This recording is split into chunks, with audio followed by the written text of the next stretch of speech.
Hi my dear friends, வணக்கம் and welcome to எனக்கு பிடித்த சமையல்.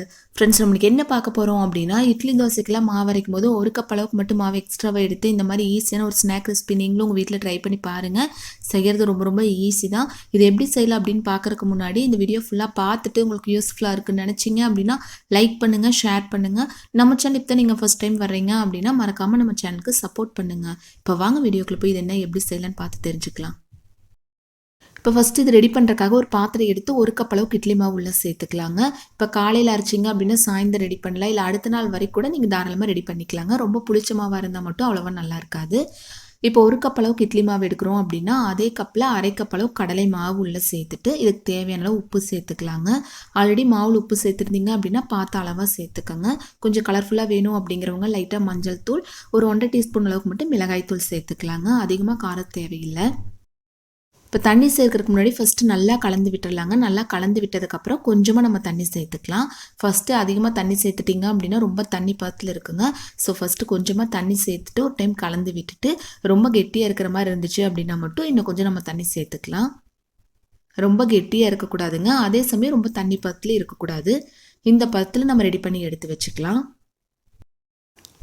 இப்போ இந்த மாதிரி ஒரு காலி வாட்டர் பாட்டில் எடுத்துக்கலாங்க. வாட்டர் பாட்டில் நல்லா வாஷ் பண்ணி எடுத்துகிட்டு அந்த மூடியில் வந்து கம்பி லைட்டாக ஹீட் பண்ணி மீடியம் சைஸில் ஹோல்ஸ் ரெடி பண்ணி எடுத்துக்கலாம். பாருங்கள், இந்த மாதிரி ரெடி பண்ணி எடுத்து வச்சுக்கலாங்க. அதில் வந்து நம்ம ரெடி பண்ணி எடுத்து வச்சுருக்கோம் இல்லைங்களா, அந்த மாவு ஃபுல்லாக உள்ளே சேர்த்துக்கலாம். இப்போ ஒரு கடாயில் கொஞ்சமாக எண்ணெய் சேர்த்து எண்ணெய் நல்லா சூடானதுக்கப்புறம் இந்த மாதிரி பூந்தி மாதிரி நம்ம ரெடி பண்ணி எடுத்துக்கலாங்க. ரொம்ப அழுத்தி விட்டீங்க அப்படின்னா ரொம்ப அதிகமாக வர்ற மாதிரி இருக்கும். அதனால் நீங்கள் என்ன பண்ணலாம் அப்படின்னா லைட்டாக ப்ரெஸ் பண்ணி விட்டீங்க அப்படின்னா அந்த குட்டி குட்டியாக பூந்தி அழகாக நம்ம ரெடி பண்ணி எடுத்துக்கலாங்க. இனிப்பு பூந்தியாக இருந்துச்சு அப்படின்னா நீங்கள் டக்குன்னு எடுத்துடலாம். காரா பூந்தி நம்ம இன்றைக்கி ரெடி பண்ணுறதுனால நல்லா மொறுமொறுன்னு வர அளவுக்கு விட்டுட்டு அதுக்கப்புறம் எண்ணெய் ஃபுல்லாக வடிச்சிட்டு நம்ம ஒரு பிளேட்டுக்கு மாற்றிக்கலாங்க. இதுலேயே இனிப்பு பூந்தி எப்படி ரெடி பண்ணலாம் அப்படிங்கிற வீடியோ கூட ஆல்ரெடி நம்ம சேனல் நான் போஸ்ட் பண்ணியிருக்கேன். நீங்கள் பார்க்கல அப்படின்னா எண்டு ஸ்க்ரீனில் கொடுக்குறேன், அதையும் செக் பண்ணி பாருங்கள். ரொம்ப ஹை ஃப்ளேமில் வச்சாலும் கரிஞ்ச மாதிரி ஆயிருங்க. ஸோ மீடியம் ஃப்ளேம்லேயே நம்ம வச்சுக்கலாம். இதே மாதிரி மீதி இருக்கிற எல்லாமே நம்ம ரெடி பண்ணி எடுத்து ஒரு பிளேட்டுக்கு மாற்றிக்கலாங்க. இப்போ அதே எண்ணெயிலேயே பார்த்துட்டிங்க அப்படின்னா 1/4 கப் கொஞ்சம் குறைவாக வந்து நம்ம வேர்க்கடலை சேர்த்துக்கலாங்க.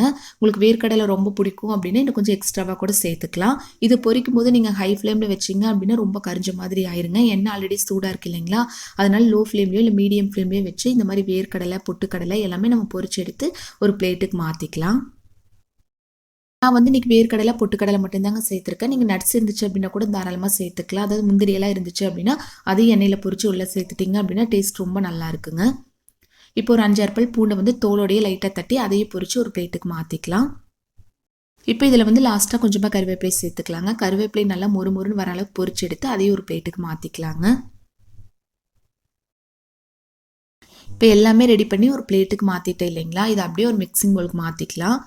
நான் ஆல்ரெடி சொன்ன மாதிரி நீ காரா பூந்தி ரெடி பண்ணுறதுனால நல்லா மொறுமொறுன்னு வர அளவுக்கு பொரிச்சு எடுத்துக்கலாங்க. நான் ஆல்ரெடி சொன்னேன் இல்லைங்களா, உங்களுக்கு வந்து வேர்க்கடலை, பொட்டுக்கடலை இதெல்லாமே கொஞ்சம் அதிகமாக வேணும் அப்படின்னா இன்னும் கொஞ்சம் அதிகமாக கூட நீங்கள் எண்ணெயில் போட்டு பொரிச்சு எடுத்து உள்ளே சேர்த்துக்கலாங்க. இப்போ எல்லாமே உள்ளே சேர்த்துனதுக்கப்புறம் நான் ஆல்ரெடி உப்பு காரம் சேர்த்துருந்தாலும் இதுக்கு மேலே லைட்டாக உப்பு கொஞ்சமாக மிளகாய் தூள் சேர்த்துட்டிங்க அப்படின்னா ரொம்ப நல்லா இருக்குங்க. கடைகளிலாம் வாங்கி சாப்பிடுவோம் இல்லைங்களா, அதே டேஸ்ட்லேயே இருக்கும். இப்போ நல்லா வாசனையாக இருக்கிறதுக்காக லாஸ்ட்டாக கொஞ்சமாக பெருங்காயத்தூள் சேர்த்து நல்லா கலந்து எடுத்துட்டிங்க அப்படின்னா ஈவினிங் டைம் காஃபி டீயோட வச்சு சாப்பிடும்போது டேஸ்ட் ரொம்ப ரொம்ப அட்டகாசமாக இருக்குங்க. செய்கிறதும் ரொம்ப ரொம்ப ஈஸி. ஃபுல்லாக கடலை மாவே வச்சு செய்கிறதுக்கு இந்த மாதிரி இட்லி தோசைக்கு மாவு அரைக்கும் போது ஒரு கப் அளவுக்கு மாவு எக்ஸ்ட்ராவாக எடுத்து நீங்களும் உங்கள் வீட்டில் இந்த மெத்தடில் ட்ரை பண்ணி பார்த்துட்டு எப்படி வந்துச்சுன்னு உங்கள் ஃபீட்பேக் மறக்காமல் எங்களோட ஷேர் பண்ணுங்கள். இந்த வீடியோ பிடிச்சா லைக் ஷேர் பண்ணுங்கள். தேங்க்யூ ஃப்ரெண்ட்ஸ், பாய்.